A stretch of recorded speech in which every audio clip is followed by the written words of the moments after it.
જય સ્વામિનારાયણ. વાલા ભક્તો, જીવ માત્રને સુખ, શાંતિ અને આનંદની જરૂર છે. પરંતુ કેસ જીતવો હોય તો વકીલ પાસે જવું પડે, સાજા થવું હોય તો ડોક્ટર પાસે જવું પડે, એમ સુખની અનુભૂતિ કરવી હોય તો ભગવાનની મૂર્તિમાં મન રાખવું પડે. મન મૂર્તિમાં રહે તો જ ભૂત જેવું મન અદ્ભુત બની જાય. કોલસાને ગમે એટલો ઘસીએ તો પણ ઉજળો ન થાય. એસિડમાં બોળો કે હાબુમાંથી સાફ કરો કે પાવડરમાં બોળો, પણ કોલસો કાળો ને કાળો. શું કામ? વાસ્તવમાં તો કોલસો ઉજળો હતો, પરંતુ એને ખબર ન રહી અને એ અગ્નિથી અલગ થયો, એટલે એ કાળો થયો. અને અગ્નિથી અલગ રહે ત્યાં સુધી કાળો અને કાળો જ રહેવાનો. પરંતુ આ જ કોલસો જો પાછો અગ્નિમાં નાખી દઈએ તો અગ્નિની જ્વાળાથી એ ઉજળો બની જાય અને અનેક ઉર્જા આપનારો બની જાય.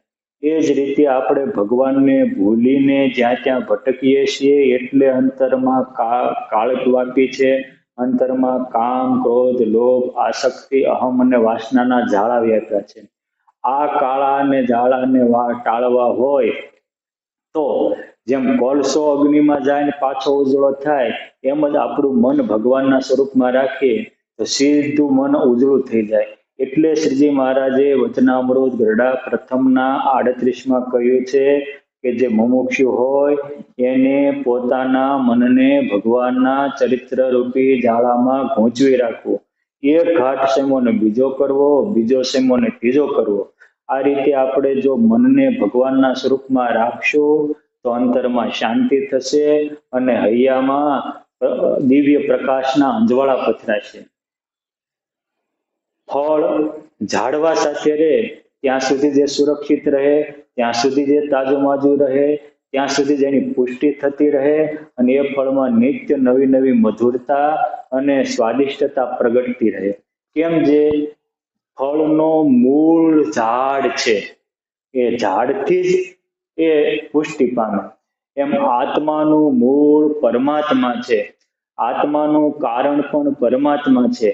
આત્માને જ્ઞાન શક્તિ, ઈચ્છા શક્તિ ને ક્રિયા શક્તિના દાતા પણ પરમાત્મા છે. માટે જે રીતે ઝાડને ફળ વળગેલું રહે તો જે તાજું માજુ રહે, એ જ રીતે આપણે ભગવાનને વળગેલા રહીએ, ભગવાનના સ્વરૂપમાં જ મન રાખીએ તો જ આપણો આત્મા પવિત્ર રહે અને હૈયામાં સુખ, શાંતિ અને આનંદ રહે. માટે સુખી થવું હોય તો ભગવાનના સ્વરૂપમાં જોડાવું અનિવાર્ય છે. અને જોડાવા માટે કાંઈ બહુ જાણવાની જરૂર નથી. જોડાવા માટે પ્રેમ કરવાની જરૂર છે. આપણે બેઠા હોઈએ, આકાશમાંથી એરોપ્લેન ઉડીને જતું હોય પણ આપણી પાસે ન ઉતરે. શું કામ? એરપોર્ટ નથી. એરપોર્ટ હોય ત્યાં એરોપ્લેન ઉતરે. એ જ રીતે જ્યાં પ્રેમ હોય ત્યાં પુરુષોત્તમ નારાયણનું સ્વરૂપ ઉતરે છે. એટલે મોટા સંતોએ કહ્યું છે કે પ્રેમી જનને વશ પાતળ્યો. જે જે ભક્તોનું મન ભગવાનના સ્વરૂપમાં રહ્યું છે એ બધા પ્રેમથી પરમાત્મામાં જોડાઈ ગયા, એટલે એનામાં મન રહ્યું છે. માટે આપણે પણ જેમ ગોપીઓએ ભગવાનમાં પ્રેમ કર્યો તો ભગવાનને ભૂલવા તો ભૂલી શકતી નહીં. મોટી બા લાડુબાઈએ પરમાત્મામાં પ્રેમ કર્યો તો ભગવાનને ભૂલવા હોય તો ભૂલી શકતા નહીં. સચ્ચિદાનંદ સ્વામીએ પણ શરૂઆતમાં સ્વામિનારાયણ ભગવાનમાં પ્રેમ કર્યો તો ભગવાન વિના એક ઘડી રહેવાતું નહીં. અને જેમ એમને ભગવાન વિના રહેવાતું નહીં, એમ ભગવાનને આવા ભક્ત વિના રહેવાતું નહીં. આ તો પરસ્પરની પ્રેમની ગાથા છે.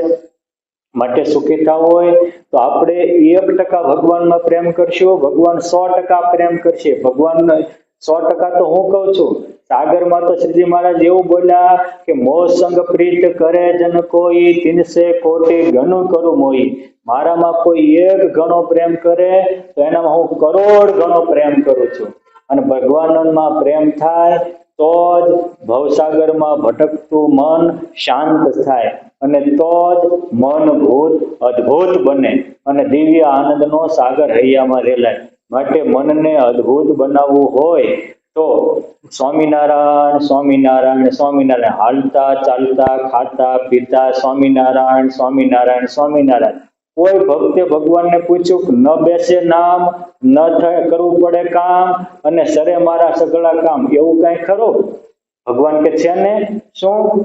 ભગવાન કે न दाम लगते हैं न खर्चा लगते हैं, तुम हालते चालते खाते पीते स्वामीनारायण स्वामीनारायण बोलो, मुझे बहुत अच्छे लगते हैं।